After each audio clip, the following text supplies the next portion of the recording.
berguna bagi kita semua. Perkenalkan, nama saya Gabriela Barita dengan nomor NPM 210910008.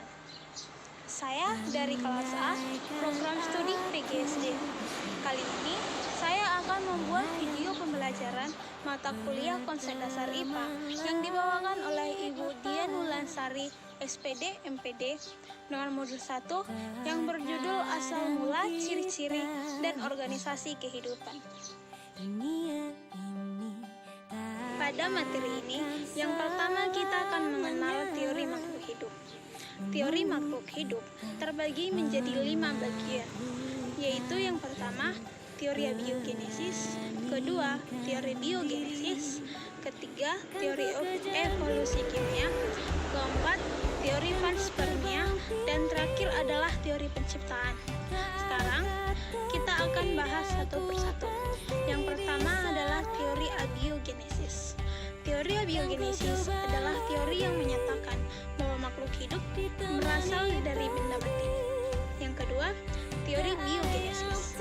Teori biogenesis adalah teori asal-usul kehidupan yang menyatakan bahwa makhluk hidup berasal dari makhluk hidup sebelumnya.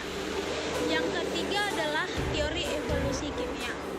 Teori evolusi kimia, teori ini menyatakan bahwa makhluk hidup berasal dari komponen senyawa organik. Yang keempat adalah teori panspermia.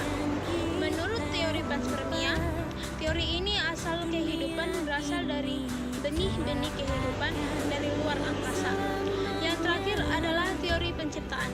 Menurut teori penciptaan, teori yang bersumber dari agama pencipta atau Tuhan Yang Maha Esa. Itulah teori-teori makhluk hidup. Nah, tadi kita telah mengenal teori-teori makhluk hidup. Selanjutnya kita akan mempelajari tentang ciri-ciri makhluk hidup. Kita sadari atau tidak, kita telah mampu mengelompokkan makhluk hidup dan makhluk tak hidup, misalnya manusia, ikan, kadal, gajah, burung, pohon rambutan, dan burung mawar dikelompokkan dalam makhluk hidup. Sementara itu, batu, air, tanah, dan benda-benda buatan manusia seperti meja, kursi, dan lemari dikelompokkan dalam makhluk tak hidup. Baik, sekarang kita akan mempelajari tentang ciri-ciri yang membedakan makhluk hidup dengan makhluk tak hidup. Yang pertama yaitu bernafas. Ciri pertama yang ditunjukkan makhluk hidup dan tidak dilakukan oleh makhluk tak hidup adalah bernafas. Semua makhluk hidup, baik hewan maupun tumbuhan, melakukan proses ini yang berlangsung siang dan malam selama makhluk tersebut hidup. Yang kedua adalah tumbuh dan berkembang. Tumbuh merupakan suatu proses bertambah besarnya ukuran makhluk, dan penambahan ukuran ini tidak kembali kepada ukuran semula. Sementara itu, kembang merupakan kata dasar dari berkembang, yaitu suatu proses pencapaian kedewasaan, mulai dari bentuk atau keadaan yang sederhana seperti biji ke bentuk atau keadaan yang semakin kompleks. Yang ketiga adalah berkembang biak. Kemampuan untuk berkembang biak merupakan suatu gejala dasar yang membedakan antara makhluk hidup dan makhluk tak hidup. Yang keempat adalah makan dan minum. Makanan diperlukan oleh makhluk hidup untuk sumber tenaga, untuk tumbuh kembang, dan untuk mengganti sel-sel yang telah rusak. Sementara itu, air diperlukan untuk keseimbangan tubuh, berlarut beberapa zat, vitamin, dan mineral. Makanan diubah menjadi zat-zat yang diperlukan tubuh setelah melakukan proses biologi dan kimiawi. Yang terakhir adalah menerima rangsangan. Terakhir yang membedakan makhluk hidup dari makhluk tak hidup adalah kemampuan menerima dan memberikan tanggapan terhadap rangsang atau iritabilitas. Dengan kata lain, makhluk hidup memberikan tanggapan atau respon terhadap perubahan dalam lingkungannya. Rangsangan dapat berupa cahaya, panas, dingin, bau dari gas, sentuhan, gravitasi, rasa. Itulah ciri-ciri yang membedakan makhluk hidup dengan makhluk tak hidup.